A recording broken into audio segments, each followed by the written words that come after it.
One item you will eventually need in your web design is colors. And when I talk about colors, I'm also talking about black and white. Browsers interpret colors one of three ways. The color name, like blue, black, green, magenta.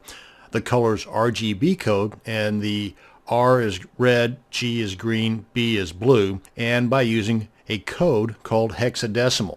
This video will mostly deal with the hexadecimal method. Now, when we add hex colors to our HTML presentations, we do so with the pound sign and a sequence of 3 pairs of digits following the pound sign, hash symbol, number sign, whatever. These 6 digits will range from 0 to 9 and A to F. So there will never be a color code with a Z in it, for example. Only 0 through 9 and A through F. Since there are a little more than 16 million different color possibilities, memorizing all of them might be a bit much for Joe Average, so I'm going to show you a web page that shows you the different hexadecimal colors. So all you have to do is simply pick the color you want, and the hex code is shown right there for you. Simple Simon. Okay, let's check out this cheat sheet that I was talking about. Then we will add some colors to an HTML document for some real-world applications. Now basically, we can just do a search for HTML colors and then just choose images. Let me show you what I'm talking about.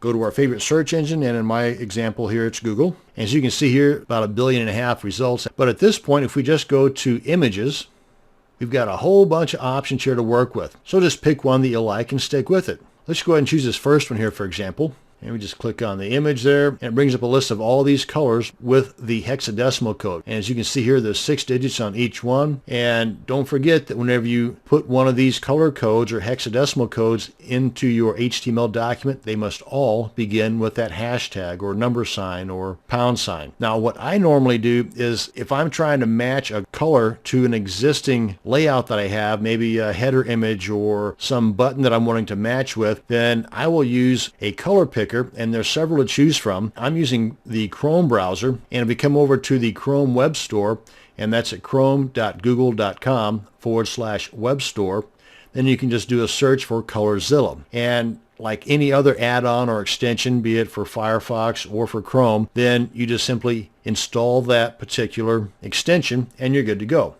Let me show you. I've already got this one installed, but at this point you would just click on this, click on the added to Chrome, and this is already added to mine. So I'm going to go over to my extensions here, go to Tools, go to Extensions, and I've got a lot of mine turned off just to increase the speed of my browser.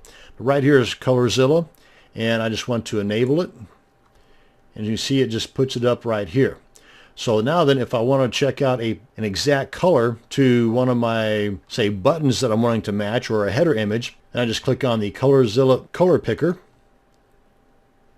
And come on down here, and you can see right up here is the color hexadecimal code, the RGB code, and as you can see here, the 006699 in this box here matches that in the hex code up top here, 003399, and so on. So that's how I can get an exact match of an existing image that I already have. And another option is you can use this online color picker at colorpicker.com, and right here it's giving you the hex code that you can choose from any number of, just kind of moving this guy around here. And you can also choose from the RGB code here. And whenever you get a color that you like, you can just click on Add to My Colors, and it will add it down here, like so. So then you can just come on back here and click on this, and it shows you that hex code there. And here it shows you that hex code there, and so on. So this might be a nice site for you to bookmark along with a page like this that has a whole list of them. Now, another option that I would go for is using something like the color pickers in Photoshop or GIMP, for example. But of course, that requires you to install those particular software, and with Photoshop, it also requires you to buy it, which can be kind of a hefty sum. So that's a quick rundown on the colors. Let's go ahead and demonstrate this in an actual HTML page. Let me go ahead and open up my Komodo. And I've already done that here. Let's go to File, New, and let's go to Template, HTML5, and here we go. Now I've added some content here into our HTML document, and I went ahead and added some styling up here in the head tag and some content down here in the body section. Now the quick rundown here for the body, I've made the background yellow, and I've used the color name for this. And for the H1 tag, I made the color for the text red. That's FF at the very beginning. Remember, RGB. And for the H2 tag, I made the color blue. Remember, RGB, red, green, blue. And for the paragraph color, I made it blue. And here I use the color name. Now, these are just using the F's and the zeros. You can go all out and use any number of these color codes here, for example, to really add some pizzazz or matching the surrounding color scheme of your site. But let's go ahead and save this and take a look at this in our browser. Yeah, that'll be fine for now. And preview this in our Komodo tab, just to kind of keep things close by here. Here we go. Now then, if we were to change this to a hexadecimal code, remember we have to start it off with the pound sign or hashtag, and we can only go from 0 to 9, A to F, or any combination thereof. I have no idea what that color combo is going to be, but let's just see. Save that.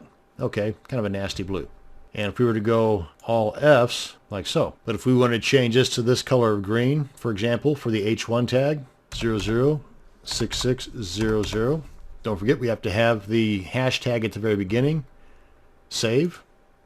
And there we go. So there you are. That's how you can add some additional coloring to your web design, and a few spots on the internet for you to go to get some additional color ideas and some browser add-ons, whether you are using Chrome, Firefox, and I'm not sure if there's one for Safari, Internet Explorer, or Opera, but they may have something, and if not, you always have those items like the online color pickers too. That's going to bring us to the end of this video on HTML and CSS colors. Thanks for watching, and you have a great day.